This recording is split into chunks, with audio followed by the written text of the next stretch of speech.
ওম শান্তি। আজ 14 এপ্রিল 2024। অব্যক্ত বাপদাদার মধুর মহাবাক্য। Revise date 15-3-1999।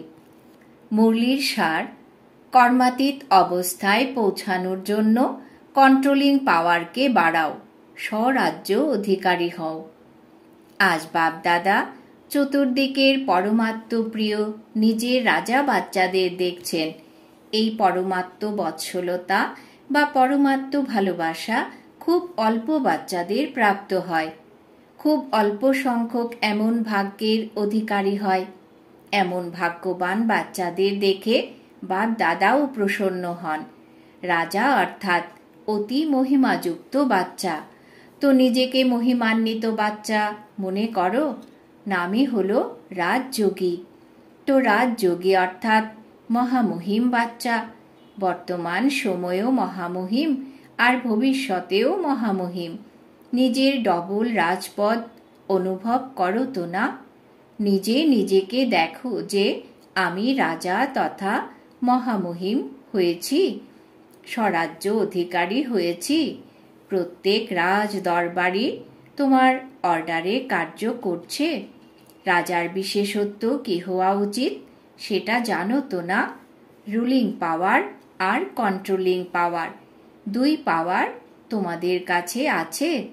নিজের কাছে নিজে জিজ্ঞাসা করো যে রাজ দরবারি সদা কন্ট্রোলে চলছে। বাপদাদা আজ বাচ্চাদের কন্ট্রোলিং পাওয়ার, রুলিং পাওয়ার চেক করছিলেন। তো বলো তিনি কি দেখে থাকবেন? তোমরা প্রত্যেকে তো জানো বাপদাদা দেখেছেন যে এখনো অখণ্ড রাজ্য অধিকার সকলের নেই, মাঝে মাঝে খণ্ডিত হয়ে যায়। কেন? সদা স্বরাজ্যের পরিবর্তনে রাজ্য খণ্ডিত করে ফেলে। রাজত্বের লক্ষণ হল এই কর্মেন্দ্রিয়গুলির অধীন হয়ে যায়।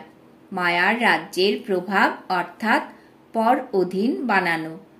বর্তমান সময়ে মেজরিটি তো ঠিক আছে, কিন্তু মেজরিটি বর্তমান সময়ে মায়ার বিশেষ প্রভাবে এসে যায়। আদি অনাদি যে সংস্কার রয়েছে তার মাঝখানে মধ্যের অর্থাৎ দাপট থেকে এখন অন্ত পর্যন্ত সংস্কারের প্রভাবে এসে যায়। স্বয়ের সংস্কারই স্বরাজ্যকে খণ্ডিত করে দেয়। তার মধ্যেও বিশেষ সংস্কার ব্যর্থ ভাবনা, ব্যর্থদের সময় খুইয়ে ফেলা এবং ব্যর্থ কথোপকথনে আসা, তা শোনা হোক বা শোনানো। একদিকে ব্যর্থের সংস্কার, অন্যদিকে গড়িমসি করার সংস্কার ভিন্ন ভিন্ন রয়্যাল রূপে স্বরাজ্যকে খণ্ডিত করে দেয়। কিছু কিছু বাচ্চা বলে যে সময় সমীপে আসছে, কিন্তু যে সংস্কার শুরুতে ইমার্জ ছিল না সেটা এখন কোথাও কোথাও ইমার্জ হচ্ছে। বায়ুমণ্ডলে আরোই ইমার্জ হচ্ছে।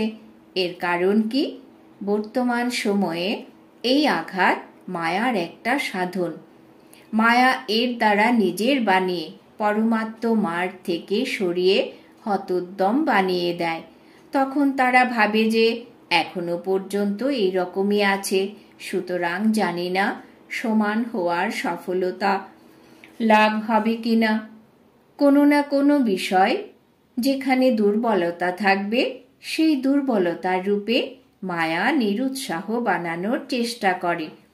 খুব ভালোভাবে চলতে চলতে কোনো না কোনো বিষয়ে সংস্কারের ওপরে অ্যাটাক করে মায়া পুরনো সংস্কারকে ইমার্জ রূপে রেখে নিরুৎসাহ করার চেষ্টা করে।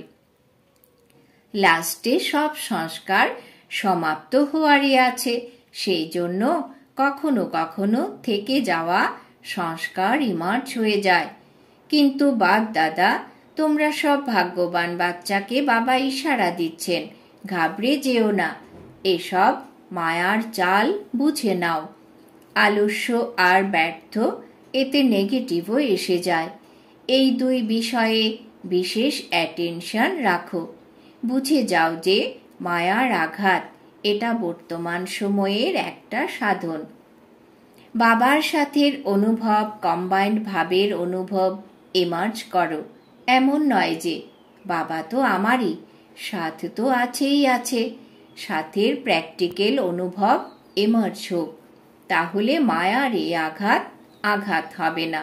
মায়া পরাজয় মেনে নেবে। এটা মায়ার পরাজয়, প্রহার নয়। শুধু ঘাবড়ে যেও না। কি হয়ে গেল, কেন হয়ে গেল? সাহস রাখো। বাবার সাথকে স্মৃতিতে রাখো। চেক করো যে বাবার সাথ রয়েছে। সাথের অনুভব মার্জ রূপে নেই তো? নলেজ রয়েছে যে বাবা সাথে আছেন।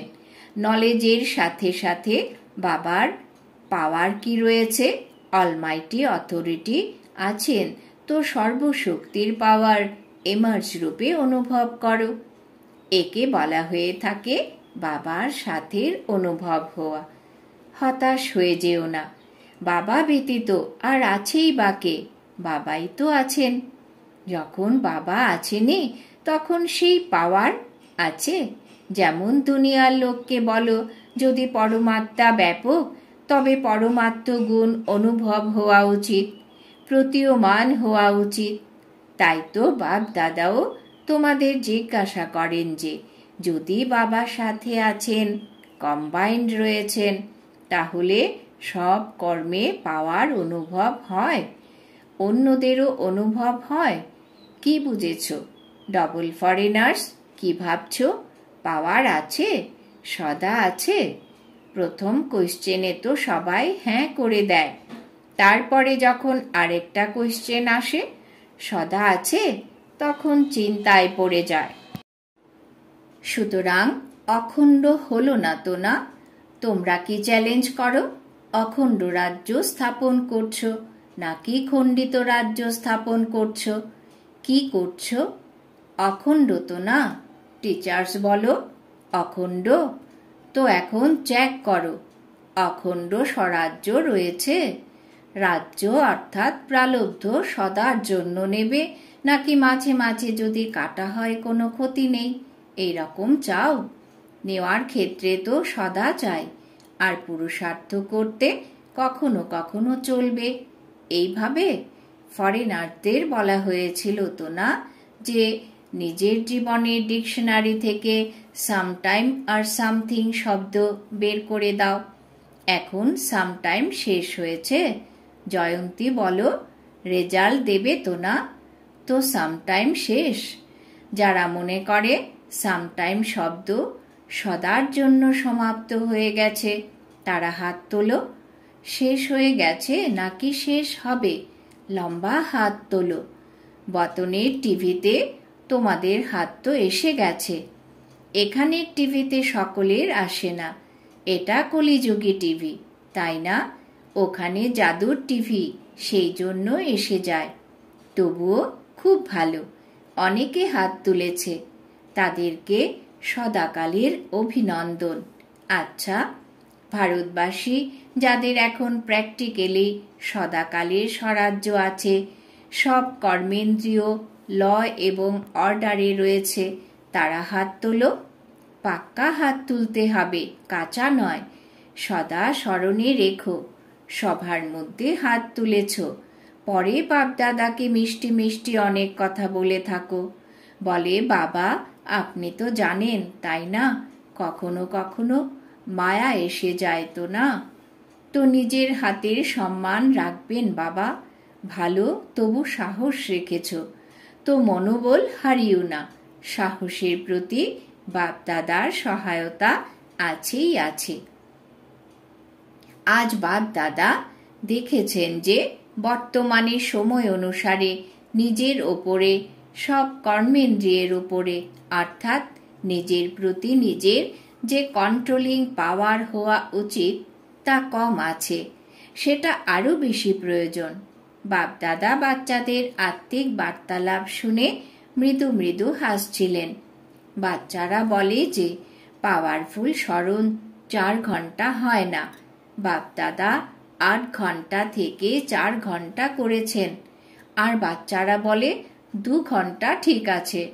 তাহলে বলো কন্ট্রোলিং পাওয়ার হয়েছে? আর এখন থেকে যদি এই অভ্যাস না থাকবে, তবে সময় মতো পাশুই তনার রাজ্য অধিকারী কিভাবে হতে পারবে? হতে হবে তো না? বাচ্চারা হাসে। আজ বাপদাদা বাচ্চাদের অনেক কথা শুনেছেন।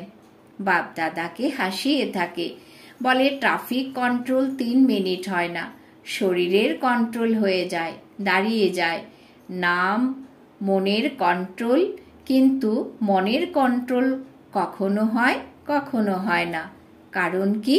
কন্ট্রোলিং পাওয়ারের অভাব। এটা এখন আরো বাড়ানোর প্রয়োজন আছে। অর্ডার করো, ঠিক যেমন হাত তুলতে যদি চাও তো হাত তুলে থাকো, ক্র্যাক যদি না থাকে তো তুলে তো থাকো, তাই না? সেরকমই মনের ক্ষেত্রেও এই সূক্ষ্ম শক্তিকে কন্ট্রোলে আসতে হবে, আনতেই হবে। অর্ডার করো স্টপ, তো যেন স্টপ হয়ে যায়। সেবার জন্য ভাবলে আর সেবাতে লেগে গেল। পরমধামে চলো বলার সাথে সাথে যেন পরমধামে চলে যায়। সূক্ষ্মবতনে চলো বললে সেকেন্ডে পৌঁছে যাবে। যা ভাবছ তা অর্ডারে হোক। এখন এই শক্তিকে বাড়াও। ছোট ছোট সংস্কারে, যুদ্ধে সময় খুইয়ে দিও না। আজ এই সংস্কারকে তাড়ালে কাল তাকে তাড়ালে। কন্ট্রোলিং পাওয়ার ধারণ করলে তাহলে আর আলাদা আলাদা সংস্কারে টাইম লাগাতে হবে না, ভাবতে হবে না, করতে হবে না, বলতে হবে না। স্টপ তো যেন স্টপ হয়ে যায়। এটা হলো কর্মাতীত অবস্থা পর্যন্ত পৌঁছানোর বিধি। অতএব কর্মাতীত হতে হবে তো না? বাপ-দাদাও বলেন তোমাদেরই হতে হবে, আর কেউ আসবে না, তোমরাই হবে।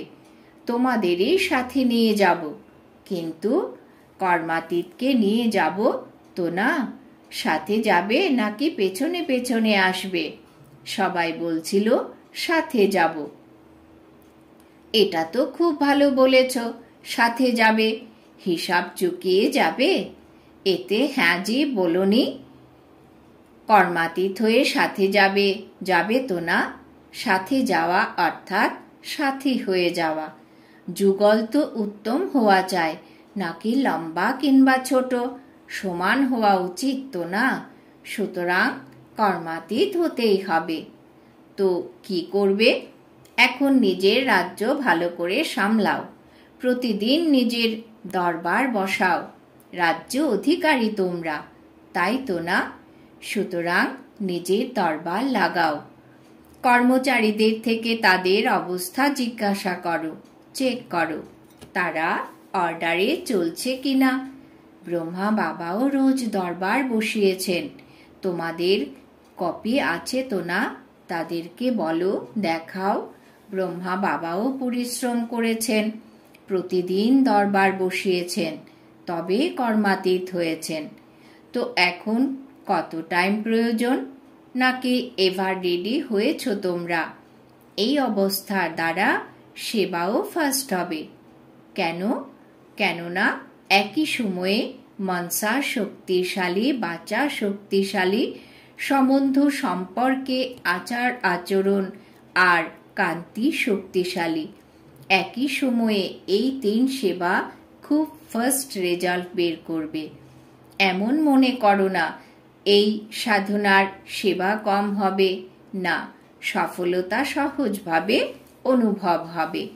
আর সবাই যে সেবারই নিমিত্ত রয়েছে, যদি সংগঠিত রূপে এমন স্টেজ বানায় তবে পরিশ্রম কম এবং সফলতা বেশি হবে। সুতরাং বিশেষ অ্যাটেনশন, কন্ট্রোলিং পাওয়ার বাড়াও। সংকল্প, সময়, সংস্কার সব কিছুর উপরে কন্ট্রোল হবে। বহুবার বাপদাদা বলেছেন তোমরা সবাই রাজা।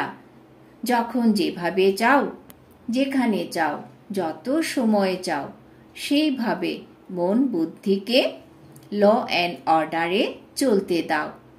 তুমি বললে করতে হবে না, আর তবুও হয়ে চলেছে, করে চলেছে, তবে তো সেটা ল অ্যান্ড অর্ডারে নেই। তো স্বরাজ্য অধিকারী আপন রাজ্যকে সদা প্রত্যক্ষ স্বরূপে আনো। আনতে হবে তো না? তোমরা আনছো, কিন্তু বাপ দাদা বলেছেন তো না সদা শব্দ অ্যাড করো। বাপ দাদা এখন লাস্টে আরেকবার আসবেন, তার জন্য একটা টার্ন থাকছে তোমাদের। এই লাস্ট টার্নে বাবা তোমাদের রেজাল্ট জিজ্ঞাসা করবেন। 15 দিন তো থাকছে তোমাদের, তাই না? তো 15 দিনে কিছু তো দেখাবে নাকি না? টিচাররা বলো, 15 দিনে রেজাল্ট হবে? আচ্ছা, যারা মধুবনের তারা 15 দিনে রেজাল্ট দেখাবে। এখন বলো হ্যাঁ কি না। এবার হাত তোলো। সবাই হাত তুলেছে। নিজেদের হাতের মান রেখো। যারা মনে করে চেষ্টা করবে, সেরকম যারা সচেষ্ট তারা হাত উঠাও। জ্ঞান সরোবর শান্তিবনের তোমরা উঠে দাঁড়াও। বাপ দাদা মধুবন জ্ঞান সরোবর শান্তিবনের মুখ্য নিমিত্ত ভাই বোনদের সামনে। বাপ দাদা তো আপনাদের ডেকেছেন আপনাদের সাক্ষাৎকার করানোর জন্য। আপনাদেরকে দেখে সবাই খুশি হয়। এখন বাপ দাদা কি চাইছেন সেটা বলছেন। পাণ্ডব ভবন, শান্তিবন, জ্ঞান সরোবর, হসপিটাল, এই 4 ধাম তো রয়েছে। পঞ্চমটা ছোট। 4টের প্রতি বাপ দাদার একটা আশা আছে। বাপ দাদা 3 মাসের জন্য 4 ধামে অখণ্ড নির্বিঘ্ন অনর স্বরাজ্যধারী রাজাদের রেজাল্ট দেখতে চান। 3 মাস যেন এখান ওখান থেকে কোনো বিষয় সম্পর্কে শোনা না যায়। সব স্বরাজ্য অধিকারী নম্বর 1। 3 মাসের জন্য এমন রেজাল্ট হতে পারে? নির্বের ভাইয়ের প্রতি বাবা বলছেন, পাণ্ডবদের তরফ থেকে আপনি আছেন, হতে পারে? দাদি তো রয়েছেন, কিন্তু সাথে তো এই যে বসে আছেন সবাই আছেন, তবে হতে পারে? দাদি বলেন হতে পারে। পাণ্ডব ভবনের যারা বসে আছেন তারা হাত তুলুন, হতে পারে? আচ্ছা, মনে করুন কেউ দুর্বল, তার কিছু যদি হয়ে যায় তাহলে আপনারা কি করবেন? আপনাদের সাথে যারা রয়েছেন তাদেরও সাথ দিয়ে রেজাল্ট বের করবেন। এই বিশ্বাস আছে আপনাদের? এত মনোবল রাখেন আপনারা? হতে পারে নাকি শুধু নিজের জন্য সাহস আছে? অন্যদের ব্যাপারগুলো সমাহিত করতে পারবেন না? তাদের ভুল সমাহিত করতে পারবেন?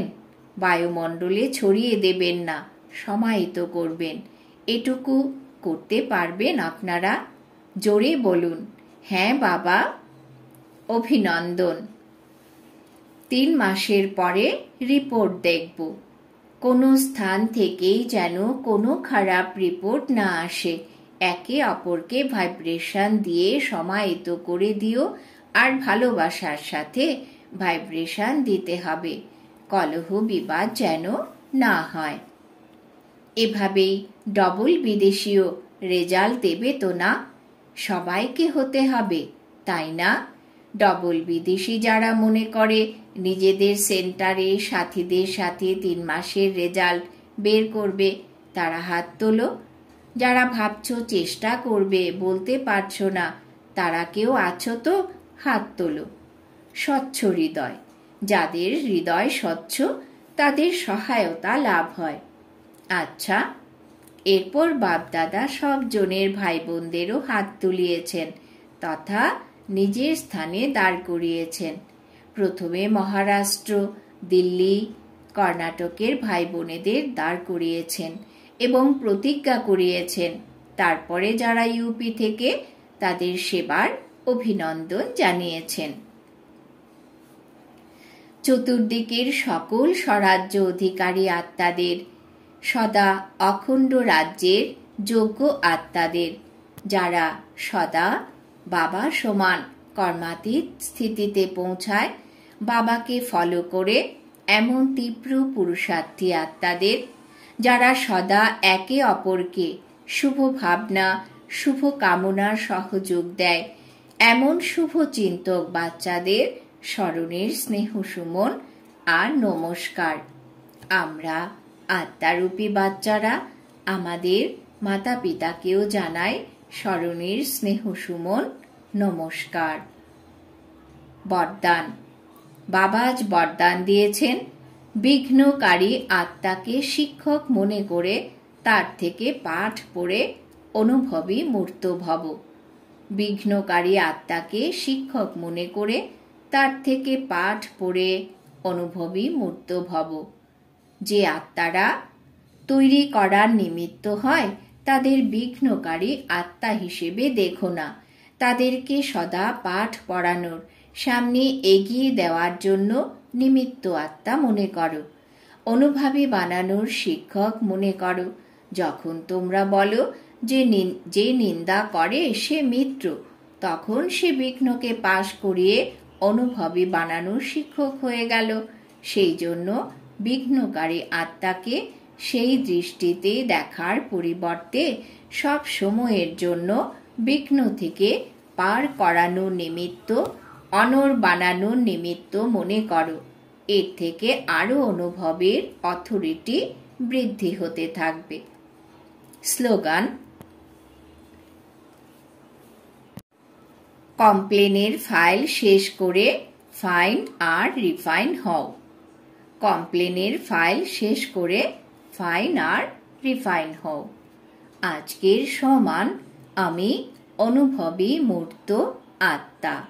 ওম শান্তি।